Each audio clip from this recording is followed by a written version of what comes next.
दोस्तों, हमें कभी भी लालच नहीं करना चाहिए। जो है, जितना भी है, भगवान का शुक्रिया अदा करना चाहिए। रंजन और सुनीता ने अपने बेटे अमन की परवरिश बड़े अच्छे संस्कारों के साथ की थी।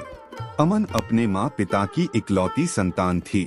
अमन बहुत ही ईमानदार, बड़ा मेहनती और बहुत दयालु स्वभाव का लड़का था। जैसे जैसे वह बड़ा हो रहा था, उसके लिए बहुत सारे रिश्ते आने शुरू हो गए थे। एक दिन अमन के लिए एक बहुत अच्छा रिश्ता आया। लड़की जमींदार की बेटी थी, जिसका नाम मोहिनी था। अमन के माता पिता को यह रिश्ता बहुत पसंद आया। उन्होंने अमन की शादी मोहिनी से करवा दी। अमन को इस बात का बिल्कुल भी अंदाजा नहीं था कि उसकी पत्नी एक लालची औरत है। शादी के बाद अमन ने उसकी कई हरकतें देखी, जिससे अमन को पता चल गया कि वह हर किसी बात में लालच को महत्व देती है। लेकिन अमन बेचारा करता भी तो क्या। फिर एक दिन पत्नी की इस आदत से परेशान होकर अमन जंगल में एक तालाब के किनारे पर बैठा किसी गहरी सोच में डूबा हुआ था।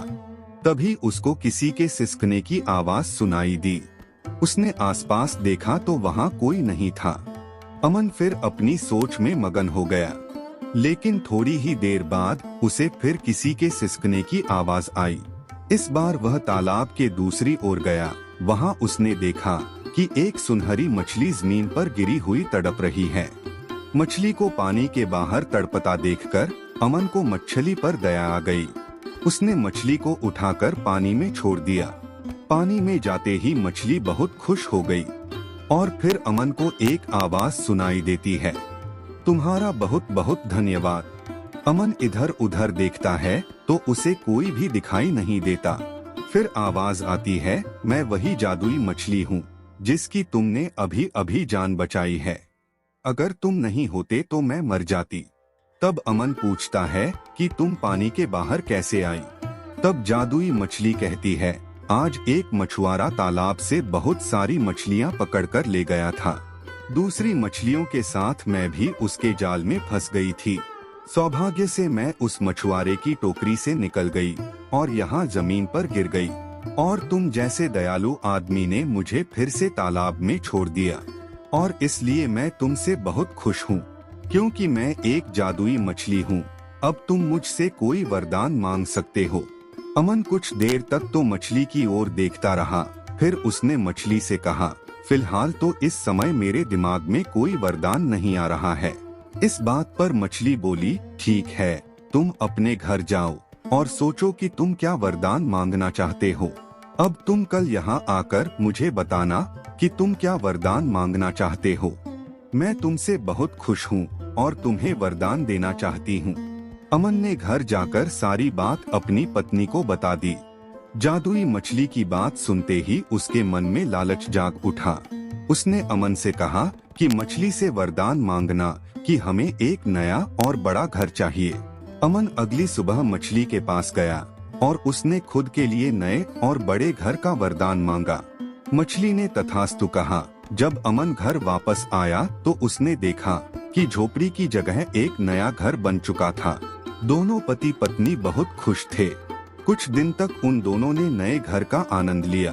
फिर कुछ दिन बाद अमन की पत्नी को और लालच आया। इस बार उसने अपने पति से कहा कि वह उस मछली से घर के हिसाब से सारी सुविधाएं मांगे। अमन ने जाकर मछली से ऐसा ही कहा। मछली के वरदान से उनके घर में सारी सुख सुविधाएं भी हो गई। फिर थोड़े दिन बाद मोहिनी के मन में और लालच आया। उसने अमन से कहा, मछली से कहो कि हमारे घर को एक आलीशान महल में बदल दे और मुझे महारानी बना दे। अमन अपनी पत्नी की इस बड़ी ख्वाहिश को लेकर मछली के पास गया। मछली ने अमन के कहने पर घर को महल में बदल दिया। अब अमन की पत्नी भी महारानी बन गई थी। फिर कुछ दिन बाद मोहिनी के मन में और भी ज्यादा लालच आ गया। उसने अमन से कहा कि जाओ उस मछली से जाकर कहो कि मेरी पत्नी पूरे ब्रह्मांड की रानी बनना चाहती है।